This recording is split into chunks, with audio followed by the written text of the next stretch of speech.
Hello friends, welcome to our channel. இன்னைக்கு நாம புதினா புலாவ் செய்யலாம் வாங்க. இது சூப்பரான ஹெல்த்தியான டிஷ். லஞ்ச் பாக்ஸ்க்கு அருமையா இருக்கும். எல்லாரும் விரும்பி சாப்பிடுவாங்க.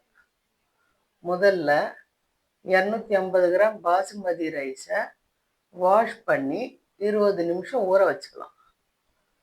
அடுத்து மிக்ஸி ஜாரில் கொத்தமல்லி கொஞ்சம், ஒரு கைப்பிடி புதினா, 3 பச்சை மிளகாய் எல்லாத்தையும் அரைச்சி எடுத்து வச்சுக்கலாம்.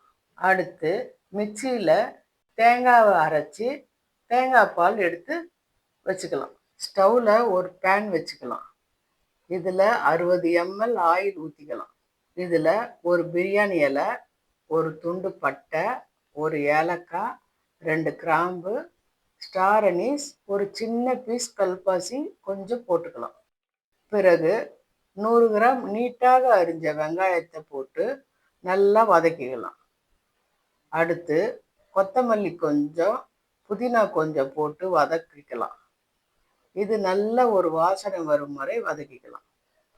அடுத்து 2 டேபிள் ஸ்பூன் இஞ்சி பூண்டு பேஸ்ட் சேர்த்து ரா ஸ்மெல் போகிற வரைக்கும் ஸ்லோ ஃப்ளேமில் வச்சு வதக்கிக்கலாம். பிறகு மிக்சியில் அரைச்சி வச்ச புதினா பேஸ்ட் சேர்த்து நல்லா வதக்கிக்கலாம். எண்ணெய் பிரியிற வரைக்கும் நல்லா வதக்கணும். அடுத்து ஒரு தக்காளியை கட் பண்ணி போட்டுக்கலாம். தக்காளி குழைய வதக்கக்கூடாது. மீடியம் ஃப்ளேமில் வச்சு எண்ணெய் பிரியிற வரைக்கும் வதக்கிக்கலாம். தக்காளி பாருங்க வதங்கணும், ஆனால் மசியக்கூடாது. அடுத்து 2 டேபிள் ஸ்பூன் தயிர் சேர்த்துக்கலாம்.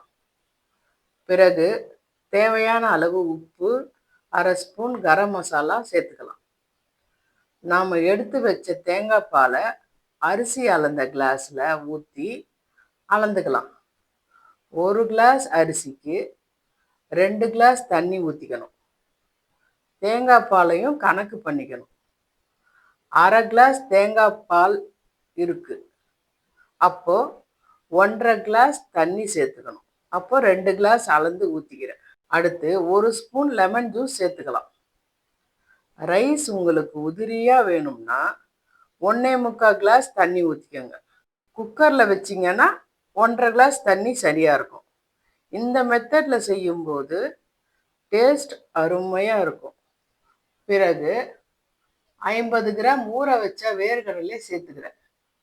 உங்களுக்கு விருப்பமான வெஜிடபிளையும் சேர்த்துக்கலாம். தண்ணி நல்லா கொதிச்ச பிறகு அரிசியை சேர்த்துக்கலாம். அரிசி சேர்த்த பிறகு ஸ்டவ் ஃபுல் ஃப்ளேம் தான் இருக்கணும். உப்பு கரெக்டாக இருக்கான்னு இப்போ செக் பண்ணிக்கலாம். ரைஸும் தண்ணியும் இது போல் சமமானதும் நாம் இரும்பு தோசைக்கல்லை சூடு பண்ணிக்கணும். தோசைக்கல் சூடானதும் பேனை எடுத்து தோசைக்கல் மேலே வச்சு பேனை மூடிக்கலாம். ஸ்டவ்வை ஸ்லோ ஃப்ளேமில் வச்சு 15லேருந்து 20 நிமிஷம் கழிச்சு மூடியை திறந்து இதில் அரை ஸ்பூன் நெய் சேர்த்து கிளறி இறக்கினால் சுவையான புதினா புலாவ் ரெடி. பார்க்கவே நல்ல கிரீனிஷாக இருக்கும். இந்த மெத்தடில் செய்து சாப்பிடுங்க ஃப்ரெண்ட்ஸ். ப்ளீஸ் குக் வித் அபிஸ் மாம் சேனலுக்கு லைக் பண்ணுங்க, ஷேர் பண்ணுங்க, சப்ஸ்கிரைப் பண்ணுங்க. எப்படி இருந்ததுன்னு கமெண்ட் பண்ணுங்க. தேங்க்ஸ் ஃபார் வாட்சிங். Be happy friends.